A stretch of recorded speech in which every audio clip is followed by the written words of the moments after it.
Reading with your kids.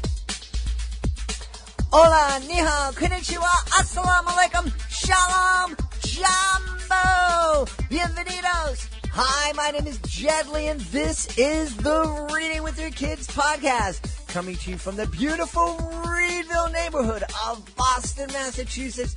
We are so happy that you are part of our beautiful Reading with Your Kids family. Thank you so much for taking the time to subscribe to the show on the iHeartRadio app or wherever you find your podcast. We have a wonderful guest for you today. She is the author of The Adventures of Johnny Pocket Band. Today we're going to be meeting Linda Phelps. This episode of the Reading with Your Kids podcast is sponsored by Kid Curated Books. Kid Curated Books is an online service that offers monthly book box subscriptions for children aging in age from infants to teenagers. Now, before you roll your eyes and say it's just another subscription box, let me tell you how Kid Curated Books is different. Kid Curated Books doesn't just send each child the same tired old box. In fact, seldom are two boxes ever identical. That's because Kid Curated Books understands that no kids are identical.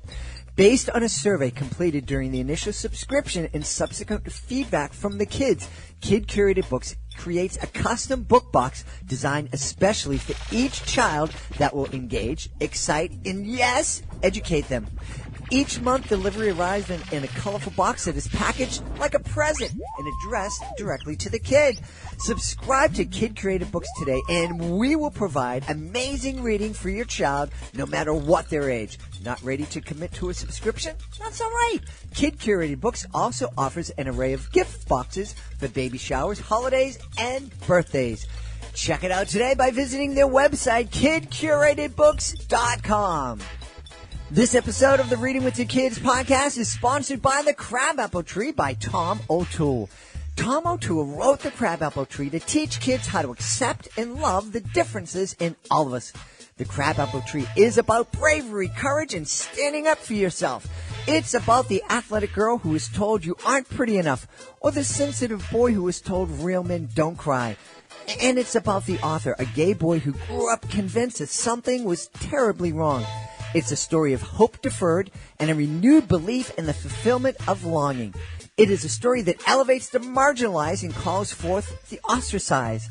It is a story about the greatest voice speaking into the hopeless heart saying, I see you, I made you, I love you, I want you. The Crabapple Tree is a wonderful, wonderful book that you will want to add to your family library. Check it out today. It's available on Amazon, The Crabapple Tree by Tom O'Toole. And we also want to let you know that this episode of the Reading with Your Kids podcast is brought to you by the Storied app. Do you want to be a storytelling hero? You know, to be the parent or caregiver who is always ready to tell the perfect story at any time? If you answered yes, and why wouldn't you answer yes? Have we got an app for you? It's the Storied app. That's right, the Storied app. This is a fantastic tool that will give you instant access to loads and loads of original stories created by some of the top children's storytellers from all around the globe. Looking to help your child become more mindful? The Story app has lots of stories about mindfulness, like Rabbit's Magical Flashlight and My Friend's Gift to Me. Or maybe you would like to tell your child a story that will help them become kinder. Well, then you'll want to check out Zuli and Friends. The Storied app features content from all over the world that helps kids develop a respect for other cultures and perspectives. And the stories have all been developed with input from top children's developmental experts. There's new content added all the time. All of the Storied app stories were created to be read in about 5 minutes. The app is so easy to navigate. I mean, I really love the Storied app's special bookshelf feature that allows you to save your child's favorite story. This really is a super resource for every family. Check it out today. For more information, check out trystoried.com. Joining us on the line right now from Northern California, here to talk about a really fun middle grade book that I think a lot of kids can really relate to. Please welcome to the show the author of The Adventures of Johnny Pocket Band, Linda Phelps. Linda, how are you? Hi, I'm great. Thanks for having me today. You know, this is reminding me of my days a long time ago in middle school and high school when I was forming my little band, and we were playing, and we would rehearse in my basement until the neighbors got tired of it and chased us out, and then we'd go and rehearse in the keyboard player's basement until we get thrown out of there. And really fun times, and I think it's a kind of a rite of passage for a lot of kids. Yeah, it's an important one. If they're interested in music, absolutely. Mm-hmm. They didn't sound that great at first, but they got there. I don't think any band sounds out like, unless it's, like that super band that for professionals have been playing forever. But yeah, those kids bands, I look back and I completely understand why our neighbors chased us out of wherever we were practicing, because we were pretty horrible. Yeah. We have a chapter in the book called Mean Neighbor Lady where this happens. Uh-huh. Well, tell us the story about the band, about the book about the band. Yeah, I'd be happy to. Well, it's really based on my kids, when they were that age. Johnny is just starting 7th grade, and his little brother, Drummer Boy, is in 6th grade. He's reached big kid status at the elementary school. And they did indeed decide to start their own band in the laundry room, which quickly becomes the band room. And they get offered to have a place in a competition at the high school for the Battle of the Bands. And so the story sort of follows them along as they prepare the band for that event. And so along the way, we realize that Johnny has some pretty severe anxiety and extreme shyness. And he's decided to conquer that this year and start having some fun. Drummer Boy, he's exploring the idea of skateboarding and be interested in girls. And so there's lots of little things that happen as they grow and evolve. Wow, that anxiety, it brings back memories. One of the bands that I was in, we had a guitar player who was an absolute phenom. He was amazing. And he also had the worst anxiety I've ever experienced with anybody. And the only way that he could get on stage and play was sitting in a chair with his back to the audience. Oh my. And he could play, but it just wasn't happening. and that was one of our first lessons. And yeah, being a rock and roll band, it's like, it's the music, but it's also the look and the moving and all that other kind of stuff. Sitting in the chair with the back to the audience, that ain't gonna make it. No. That's funny. Yeah. So how does the character in your book get over his anxiety?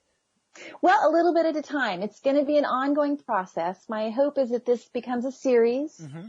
So, it's going to take him a few years, but in the story, he has little epiphanies where he sort of takes it a step at a time. He's got a great best friend who is not shy and is very extroverted. And so he sort of helps Johnny along with, going to a dance for the first time and playing football for the first time. And the audition for the kids to be in the band, that's scary. But for Johnny, he is a kind of a musical genius. When he relaxes and bounces on the trampoline and does fun things, music pops into his head that he has never been formally trained to understand. He doesn't know how to read music. He's never had a lesson, and yet he has to focus on this and express it somehow. Mm-hmm. So being on stage is just almost a natural place for him to be. And so as they perform and with each little increment, he kind of has these little realizations that, hey, I survived that. Mm-hmm. And in fact, I did a pretty good job at it. And so he learns to like himself more and more as we move on through the story. I think this is wonderful because these are issues that a lot of kids face. Yeah. And we didn't use words like anxiety, back when I was, I'm not quite old enough to have, people use grunts and groans, but, we didn't use the word anxiety. And it was like, excuse me, oh, he's shy. She'll get over it. They'll grow out of it. And sometimes that happens, but sometimes it doesn't. And I think being able to talk about feeling anxious and feeling nervous and talking about some strategies, because there really are strategies, and it's something that I deal with going on stage as doing my educational magic shows. Kids are always asking me, "Are you ever nervous when you get on stage?" And I, explain that I've learned how to. I'm nervous, but I've learned how to turn that nervousness into excitement. And these are things that we can learn, and I'm really happy that you're talking about that in the book.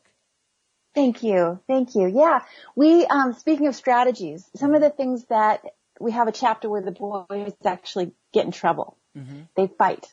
Sometimes brothers fight. Mm. But one of the strategies that I did with the kids when they were little, and we talk about it in the book, is breath work, breathing. Mm-hmm. Just sitting down and taking 3 deep breaths, and we talk about it being from your belly, and your belly as a beach ball, and then we kind of get them relaxed, and then we talk about the rules of don't interrupt each other, don't call each other names. Now I want you to tell me one great thing about your brother, something that's really cool about him. And then it gets them to be positive and kind of come back and forth, and then they kind of have a dialogue about it. Mm-hmm. So we kind of, Johnny has learned to use the breath work and positive self-talk to deal with moments of his anxiety. I mean, he, in one extreme case in the story, there's a girl that he likes. Mm-hmm. She's just the most beautiful girl he's ever seen. And he sees her and he can't breathe. He just loses his mind. He's frozen in fear. And he tells himself, breathe. Just breathe. And he does. He breathes and at least he can take a step down the hallway. He hasn't talked to her yet, but, I have big plans for the second book about that.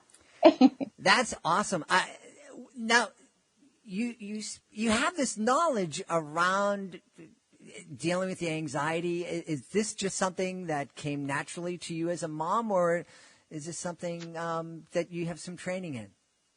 I have a little training. My background is a certified nutrition counselor. I've been working in that area for over 20 years. And a lot of personal growth, I suppose. I've done a lot of speaking and that sort of thing, where I've worked with trainers and to kind of calm down before I present. But mostly I just was really a determined parent to learn some things that maybe I didn't have when I was a kid. Wanting to be a better parent. Yeah. It's important. There's so many people out there who seem really kind of content to relive the mistakes that were made with them. It's like, oh, that's the way I grew up. I survived it, and like, I can kind of understand that the words that they're saying, but I just don't understand the emotion behind it. It's like, yeah, but it was lousy when you had to deal with it, right? Right. Exactly. We owe our kids more than that. They deserve better, and that's, and hopefully the next generation will be even better. Yeah. How did you, now this may be something, and it would have been advice that my mom could have used, but how did you deal with having the band in the laundry room? Did you get those noise canceling headphones? Oh gosh. I had different as they got a little older, I would go to Barnes & Noble and have coffee, honestly. But, it was so rewarding to see them this creative, to see them express this creativity. Cause I heard all the background conversations about, dude, this song and this beat, and watch them struggle with different things. And so, I felt like I was a part of it. Mm-hmm. At some point the kids nominated me band mom, and I felt like I had a crown on my head. It was just the best thing ever. And so to write about this time it's truly writing about the best part of my life so far. Mm-hmm. Now, what inspired, this is your debut book, obviously the stories and, that experience is the inspiration for the book, but what actually inspired you to become an author? Ooh, yeah. Well, I thought about it back then, which is probably 10 years ago now, but I was too busy being a mom. Now I'm kind of, they're grown and out of the house, and it's just myself and my husband, and I love kids. I love working with kids. If I had my dream job, it would be to be an elementary school teacher on a school grounds. Mm-hmm. My husband and I for a few years had a Lego education center where we had kids come to us that were about this age, second grade to fourth grade, fifth grade. And I got to work with little boys again and build Lego things. But we've recently shut that down. So I have just a lot of time on my hands. And I felt like this was finally time for me to write it and hopefully give back and help kids. Such a wonderful, it's really fascinating when I talk to authors about, what was it that gave them that push to take that step to maybe get over the anxiety they had about writing. Mm-hmm. And it's fascinating seeing all the different places where folks are coming from. And I think it's wonderful that, you're just looking to connect with kids and, take that part of yourself that loves, engaging kids and helping them feel creative and supporting that part of them. And it's wonderful that you're able to channel that into a book. Thanks. Yeah. I didn't really think about it as I was writing it necessarily until recently that's exactly what I want to do. Mm-hmm. Mm-hmm. That's the intention. Yeah. So you're hoping that this is going to become a series. Do you have ideas of where the series may or may not go? Yeah, I'm really excited. The second book I started on, and in the second book we're going to deal with bullying, big subject, and kindness. We touch a lot on kindness in the first book, where there's comparisons between, treating each other with respect and kindness versus some examples of kids who are not. Mm-hmm. So we cover it there, and we'll continue to always cover that. But bullying is happening to Drummer Boy in book 2, because he's kind of a little guy, but he is an amazing drummer. I mean, when I say like a fish to water, I mean that. And he got on that drum set and he knew exactly what to do. It was really amazing. Mm-hmm. So kids got jealous, older kids, because girls liked him a lot. And he got a lot of attention. So the older, bigger boys didn't like that. And so he's going to deal with some bullying, which I hope will help some kids in that situation. Mm-hmm. And 2, there's some divorce issues. This was during a time when my husband and I had divorced. Mm-hmm. So they're going to deal some more with that and go see their dad, who lives in the snow, in the mountains, and the wildlife around, and there'll be some adventures in the forest, that kind of thing. Yeah. So many things that are covered in the series, and I think it's we just, I created the Reading with Your Kids podcast because I think that having conversations with our kids through books, talking about different subjects while talking about a character as opposed to talking about me, it's such a liberating thing, and it really kind of gives kids that permission to talk about it. So it's like, well, I'm not talking about me. I'm talking about Drummer Boy. I'm talking about Johnny, and it's not as threatening, and kids can probably open up a little bit better. That's the hope. Yeah. Exactly. So, what do your kids think now that they're immortalized in this book? Oh, they're so excited. I have got this here, if you can see it. These books came for Thursday, I think. These are the first draft, so it's, it says not for resale here. But to see it like this, we all just were out of our mind excited. I had to autograph the books for them, to Johnny, love Band Mom, and to Drummer Boy, love Band Mom. It's in both their rooms, and they're excited, That's great. Now, is their interest in music carry on, or are they like a lot of kids and it's like, we're done with that? No, it stayed with them.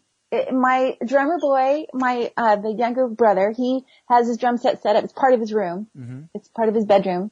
And same with my older son. Ethan is his name, Johnny in the story. Uh-huh. Music is it's a part of who they are. Yeah. And so there's keyboards, there's guitars hanging on the walls, there's, I'm hoping that I can take the series far enough to explore the time when we lived in the Bay Area near San Francisco. Mm-hmm. And they got to go to a summer camp called Blue Star Music. I'm not sure what I'll call it in the book, but they got to be trained by musicians who'd been in bands like Van Morrison, who else? Eric Clapton, John Santana. There was these incredible artists that trained kids over the summer, and my kids were fortunate enough to be trained by these people. So I'm hoping to continue the story into that because it got quite serious. Mm-hmm. Yeah. Well, that's really exciting. My daughter is in the music business, and she wants a long career. So she's in the business end of the music business. Oh, yeah, smart girl. Yes. One of the reasons I mentioned it is that if there's anybody out there listening who has kids who love music and it's their life, and they're dreaming of making it part of their life and having a career in it, I absolutely encourage you, and my daughter would be here, and she would be yelling it at the top of her lungs, take a few music business classes, because music is it's a business. And there have been a lot of people who have been hurt, and a lot of people have their ideas and their money stolen, and learn the business end of the business. It's very, very important. Yeah, I agree. The boys took, they had a lot of conversations, not a class, but a lot of some of these guys took the boys on as mentors when they saw that they were getting more serious. Like, okay, so here's how this part of it works. You don't go just do this and you don't sign that, and it's important, and it's true, and it's so unfortunate that people go and with the open hearts and they just get stomped on. Yeah, absolutely. Are there any other stories? I know this series is going to keep you busy for a while, but are there other ideas percolating in your mind? Yeah, I think it's probably going to stay focused on kids, but I've got some ideas from my own childhood, being a girl, and the different things that girls struggle with. And I'm pondering, I go back and forth about current day, Facebook pressure, social media pressure on girls. I just can't imagine what young girls are going through right now with all of that. So I think it's an important topic to try to cover. And so that's sort of another idea. I've got a side book that I'm sort of here and there when I almost feel like diarying. I'll put down some things that happened and things I learned and. Yeah. And I've got an idea for maybe a younger kid's book from the eyes of my dog Daisy. She's a little Chihuahua mix, and I'm thinking, because we like to camp a lot in the summer, and we go to different parks, and I think, oh my gosh, like we live near Mount Lassen. It's a national park. It's a volcano kind of a thing. And there's not a lot of kids books right now for that. So I thought, well, maybe Daisy goes to Mount Lassen and we give a little talk for kids about volcanoes. I don't know. That's awesome. I was going to ask you, how does this new chapter in your life as an author, how's it sitting with you? But you're just beaming.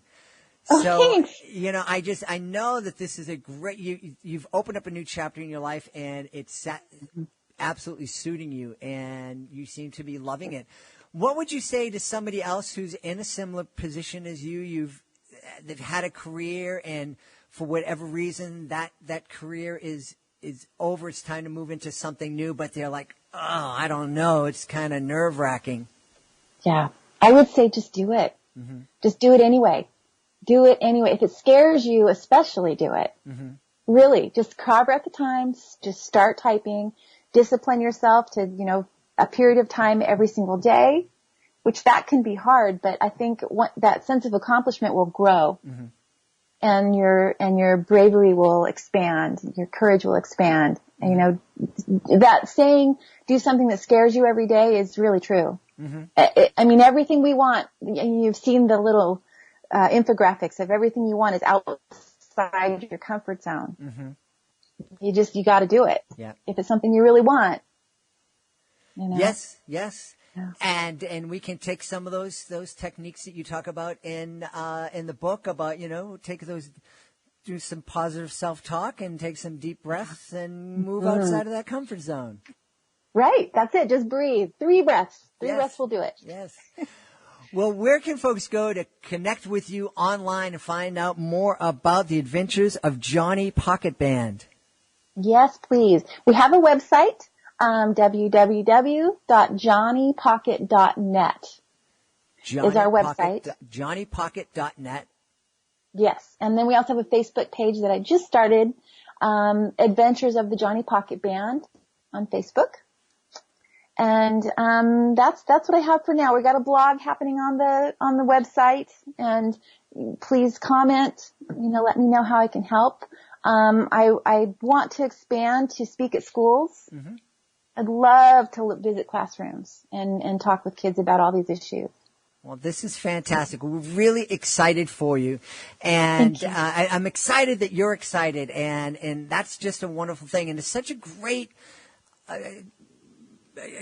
example for kids just to see somebody. And I love it because I think there are so many kids that run into adults who are just like they're stuck in jobs and they hate the job and I gotta be here and don't make my life any more miserable.